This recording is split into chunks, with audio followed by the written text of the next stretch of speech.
ராணிப்பேட்டை மாவட்டத்தில் சோளிங்கரில் யோக நரசிம்மருடைய ஆலயம் இருக்குது. 108 திவ்ய தேசங்களில் 65வது திவ்ய தேசமாக இருக்குது. வசிஷ்டர், காசியப்பர், அத்திரி, ஜமதக்கினி, கௌதம முனிவர், பரத்வாஜர், விஸ்வாமித்திரர் இவங்கெல்லாம் தான் சப்தரிஷிகள்.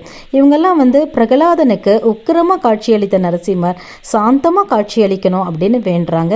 அதனால் சோளிங்கரில் நரசிம்மர் யோக நிலையில் காட்சியளிக்கிறாரு.